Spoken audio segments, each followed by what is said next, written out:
Hello everyone, फिर से लेके आ गए एक और video work energy and power का। पहले क्या क्या किया हुआ है, वर्क एनर्जी काइनेटिक और पोटेंशियल दोनों के बारे में, and law of conservation of mechanical energy. अगर ये सब समझना है तो पुराने वीडियोस देखो इस यूनिट के। और इस वीडियो में क्या पढ़ेंगे, इसमें हम पढ़ेंगे कंजर्वेटिव फोर्सेस क्या होती है और पावर के बारे में। चलिए, conservative and non conservative forces. So conservative force, a force is said to be conservative if work done for or against the force in moving a body depends only on the initial and final positions of the body and not on the nature of the path followed between the initial and final position. Simple भाषा में work done जो है वो initial और final position पे depend करता है, path पे डिपेंड नहीं करता है। तो ऐसी फोर्स जो है जो ऐसा फॉलो करती है उन्हें कंजर्वेटिव फोर्स कहते हैं। Example gravitational force, don't worry explain करेंगे पूरा डिटेल में अगली स्लाइड्स में। चलिए, फिर आता है non conservative force. Non conservative, a force is said to be non conservative if work done for और against the force in moving a body depends on the nature of the path followed between the initial and final position. Okay, यहाँ path पे depend करती हैं। Example हो गया frictional force. चलिए question करते हैं, एक बड़ा ही अच्छा क्वेश्चन है। Comets move around the sun in highly elliptical orbits. The gravitational force on the comet due to the sun is not normal to the comet's velocity in general, yet the work done by the gravitational force over every complete orbit of the comet is zero. Why? और answer क्या है भाई, क्योंकि gravitational force एक conservative force है और conservative force के case में वर्क डन जो होता है क्लोज्ड पाथ पे वो जीरो होता है। इसीलिए आपका ये कॉमेट वाले केस में क्या हो रहा है कि आपका ग्रेविटेशनल फोर्स के कारण जो वर्क डन है वो जीरो आ रहा है। चलिए, prove that gravitational force is conservative. पहला केस लेते हैं। इसमें हमने ऑब्जेक्ट लिया, ठीक है, इसको यहाँ से यहाँ उठा के रखा, height h, w is equal to F dot S यानी कि F S cos zero, M G H cos zero यानी कि एम जी एच आया पहले केस में। चलिए दूसरा केस लेते हैं। ठीक है जी, अब ये हो गया स्टेयर केस। ये ऑब्जेक्ट उठाया, आपने यहाँ रखा, h1 हाइट की, फिर h2 की, फिर ये h3 करके ऊपर पहुंच गया। ठीक है जी, सो W इज इक्वल्स टू लिख सकते हैं mgh1 जब यहाँ से उठा के यहाँ आया, प्लस जीरो, क्योंकि उस केस में वेट नीचे और ये मूवमेंट तो 90 एंगल था तो zero, plus mgh2 plus zero plus mgh3। ठीक है, तो इसे लिख सकते हैं mgh1 plus h2 plus h3 यानी कि mgh, क्योंकि h1 plus h2 plus h3 करोगे तो h ही आएगा। ठीक है जी, तीसरा केस देखते हैं। अब हमने ये देखो, ये जिगजैग करके पाथ में हम इसे लेके गए, तो अगर इसे देखें तो ये केस टू जैसा ही है अगर इसे माइक्रोस्कोप के अंदर देखें, और अगर जब ये केस टू जैसा है तो रिजल्ट भी तो सेम ही आना चाहिए, यानी कि W is equal to M G H. Case four, चलिए अब हमने एक इंक्लाइंड प्लेन लिया हुआ है, ठीक है, ये लेंथ L है, एंगल थीटा है, हाइट h है और ये ब्लॉक है। ठीक है, ये ब्लॉक देखो यहाँ से ऊपर पहुँच गया, तो किसी भी पॉइंट पे ये mg हो गया किसी टाइम पे, तो ये mg cos theta, mg sin theta, ये आपकी हो गई अप्लाइड फोर्स, ये reaction. So W is equal to होता है F डॉट S, यानी कि F इंटू एल हो जाएगा यहाँ पे, क्योंकि S की जगह और सेम डायरेक्शन है इसीलिए थीटा जो है वो आपका जीरो हो गया, यानी कि F की जगह हम लिख सकते हैं mg sin थीटा के इक्वल इक्विलिब्रियम में इंटू एल, और sin थीटा अगर इस ट्राइंगल में देखूं तो आएगा h बाय एल, तो ये कितना आ गया W is equal to M G H.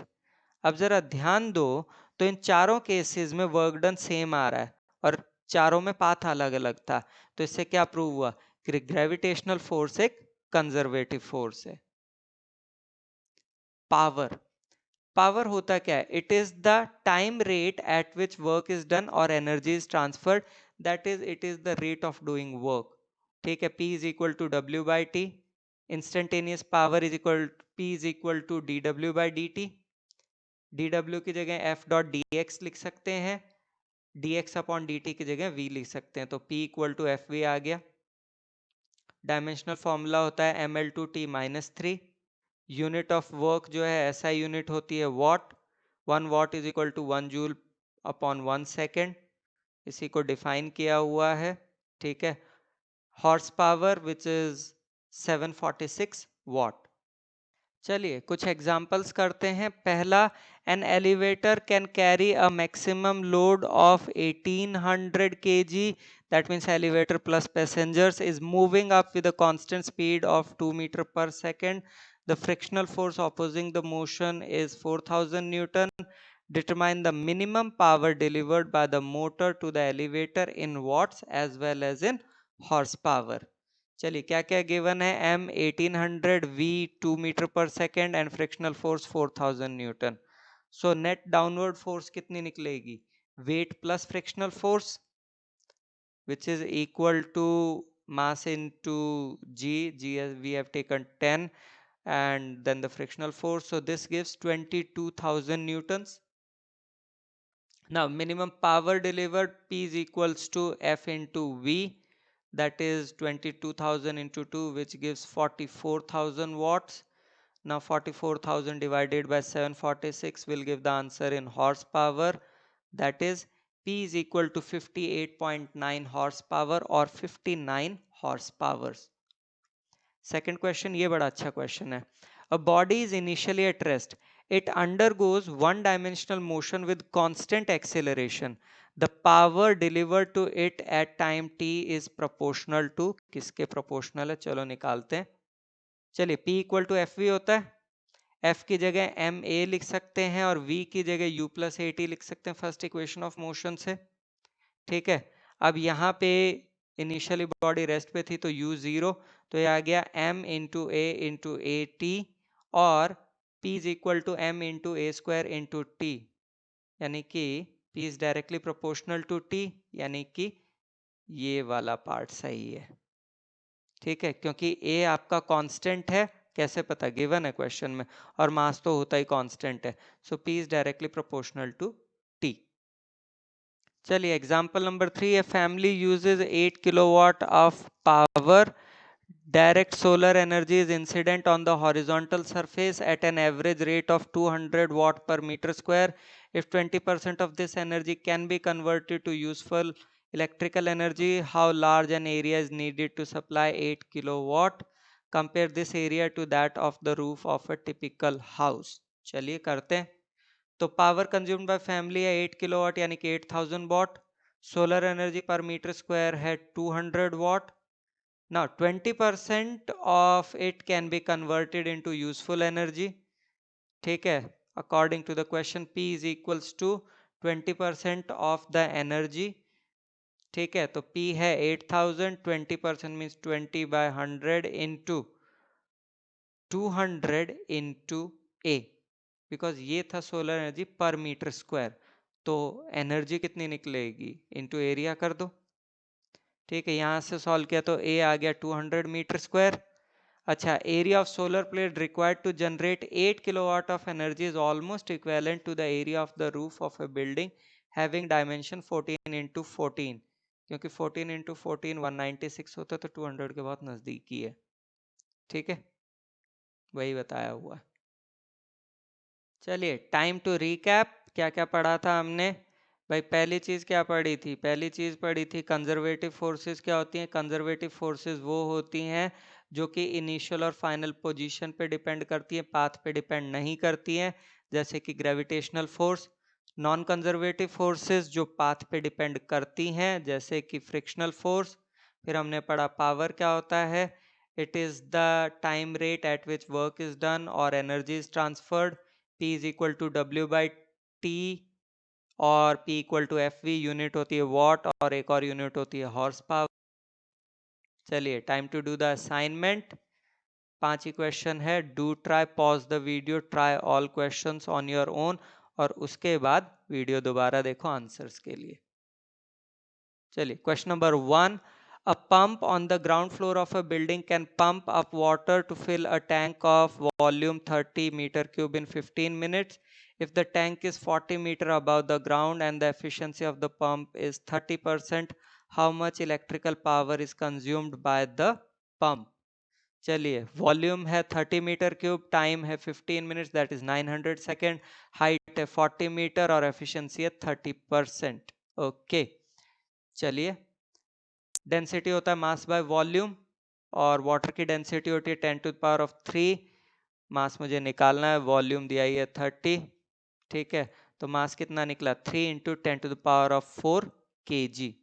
Output power कितनी होगी, work done upon time, work done होगा mgh के बराबर, ठीक है, m है मेरा 3 into 10 to the power of 4 या 30 into 10 to the power of 3 भी कह सकते हो, g की जगह 9.8, h की जगह 40 और t की जगह 900, सब कुछ रखा तो आया 13.06 into 10 to the power of 3 watt.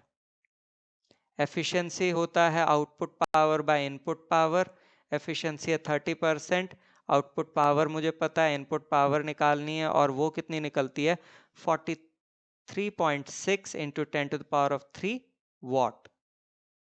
चलिए, question number 2, a body is moving unidirectionally under the influence of a source of constant power, its displacement in time t is proportional to, interesting है, we know p equal to f into V, f की जगह ma लिखा, a की जगह dv by dt लिखा, ठीक है, फिर रीअरेंज किया, यानी v dv is equal to p upon m into dt, p और m दोनों ही कांस्टेंट है तो इनका रेशो भी कांस्टेंट निकलेगा, उसे हमने k से रिप्रेजेंट किया, तो हम लिख सकते हैं v dv is equal to k dt, integrating both sides, इसको इंटीग्रेट किया 0 से v में और इसको इंटीग्रेट किया 0 से t में, इसका इंटीग्रेशन निकलेगा v स्क्वायर बाई 2 और इसका निकलेगा k t, ठीक है, तो यहाँ से v इज इक्वल्स टू लिख सकते हैं under root of 2k into T half, ये टी हाफ अंडर रूट में, ये टी जो अंदर भी आ सकता है लेकिन अलग लिखा है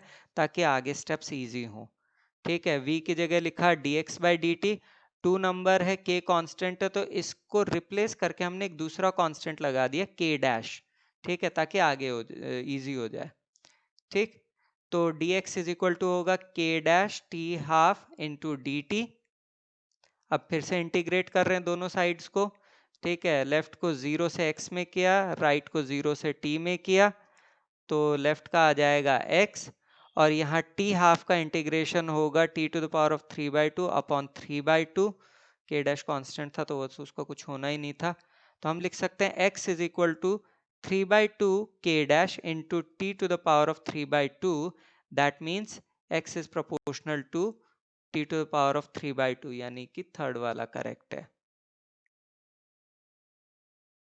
चलिए, question number 3, a man cycles up a hill whose slope is 1 in 20 with a velocity of 6.4 km per hour along the hill. The weight of the man and the cycle is 98 kg. What work done per minute is the man doing? What is his horsepower? ठीक है जी, तो हमें velocity kilometre per hour में given थी, हमने उसे metre पर minute में कन्वर्ट किया क्योंकि यहाँ था वर्क डन पर मिनट निकालना है, m दिया हुआ है 98 kg। चलिए, ये स्लोप, ये एंगल थीटा, ये साइक्लिस्ट, ये चल रहा है भाई ऐसे, चलिए किसी टाइम पे ये इस पोजीशन पे था, तो इसका वेट, ये एंगल ऑफ रिपोज, तो mg cos theta, mg sin theta और ये फ्रिक्शनल फोर्स, ठीक है, अब साइक्लिस्ट मूव कर रहा है कांस्टेंट वेलोसिटी के साथ, यानी कि ये फोर्स जीरो होगी, that means mg sin theta plus f is equals to zero, या f is equals to minus of mg sin theta लिखा जा सकता है। अच्छा, work done by the cyclist per minute is equal to f dot s upon t, ठीक, अच्छा, अब मेरे पास आया, क्योंकि f डॉट एस तो हो गया वर्क डन, पर मिनट के लिए टाइम लगा दिया, एफ एस कॉस 180, क्यों, फ्रिक्शनल फोर्स नीचे की तरफ और डिस्प्लेसमेंट ऊपर की तरफ, तो 180 होना था, फिर हमने वैल्यूज रख दी, कॉस 180 -1 होता है, ठीक है, F की वैल्यू रखी, S अपॉन टी की जगह V लिख दिया। M 98, G 10। अच्छा, साइन थीटा की जगह हमने 1/20, क्योंकि यहाँ दिया था slope is 1/20, that means this is 1 and this is 20। ठीक है, V की वैल्यू रख दी यहाँ से जो थी। ठीक, सब कुछ सॉल्व किया तो हमारे पास वर्क डन कितना आया, 5122.1 जूल। ठीक है, अच्छा, वर्क डन बाय साइक्लिस्ट पर सेकंड निकालना है, तो यानी कि पावर निकालनी है। तो ये जो वर्क डन आया था ये पर मिनट में था, सेकंड में कन्वर्ट करने के लिए 60 से डिवाइड कर दिया, वो आया 85.3 वॉट। इसको हॉर्स पावर में कन्वर्ट करना है तो 746 से डिवाइड किया, जिससे आंसर आया 0.114 horse power. Question number 4. The blades of a windmill sweep out a circle of area A. If the wind flows at a velocity v perpendicular to the circle, what is the mass of the air passing through it in time t? What is the kinetic energy of air? Assume that the windmill converts 25% of the wind's energy into electrical energy and that A equal to 30 meter square, V is equal to 36 kilometer per hour, and the density of air is 1.2 kg per meter cube. What is the electrical power produced? ओ भाई, काफी चीजें। चलिए, ए को हमने मान लिया area, we velocity और rho हो गई density. Volume of the wind flowing through the windmill per second, volume आपका होता है एरिया इंटू लेंथ। अब यहाँ पर सेकेंड था तो area into length upon time, तो एरिया इंटू वेलोसिटी आ गया। अच्छा, mass of wind flowing through the windmill per second, mass क्या होता है, डेंसिटी इंटू वॉल्यूम, तो डेंसिटी रो और वॉल्यूम पर सेकेंड के केस पे ए इंटू वी आ गया। ठीक है, अच्छा, mass of wind flowing through the windmill in time T, तो टी से मल्टीप्लाई कर दिया, क्योंकि पर सेकेंड की जगह यहाँ टाइम टी पूछा तो टी से मल्टीप्लाई हो गया। ठीक, पहला part done. Kinetic energy of air, kinetic energy is half M V square. ठीक है, एम की वैल्यू रख दी। ठीक, सॉल्व किया तो ये आता है half rho A V cube into T. Third part, electrical energy produced is 25% of the wind energy, that is 25 upon 100 into kinetic energy. ठीक है, 25/100 होता 1/4, काइनेटिक अभी निकाली थी 1/2 rho A V cube into T. ठीक है, तो यहाँ से आया 1/8 rho A V cube into T. ठीक है, इलेक्ट्रिकल पावर होता है इलेक्ट्रिकल एनर्जी अपॉन टाइम, तो यहाँ पे हमने टाइम से डिवाइड किया तो कितना आया 1/8 रो ए वी क्यूब। सारी वैल्यूज रखी तो आंसर आपका आता है 4.5 किलोवाट। ठीक है, 36 किलोमीटर पर आवर जो होता है 10 मीटर पर सेकेंड होता है, जो यहाँ वी की जगह लिखा गया। Question number 5. Why does the potential energy of a body decreases when a conservative force does positive work on it? तो conservative force does positive work on a body when it displaces the body in the direction of force. तो इसके कारण क्या होगा, body advance करेगी toward the centre of the force. ठीक है, तो इससे क्या होगा, उनके बीच का सेपरेशन कम होगा, सेपरेशन कम होगा तो पोटेंशियल एनर्जी कम होगी। चलिए, acknowledgement, thank you so much Google, Bing, NCERT, जहां से जो चीजें मिली। ठीक है, do watch the next video which is on collisions. Thank you so much.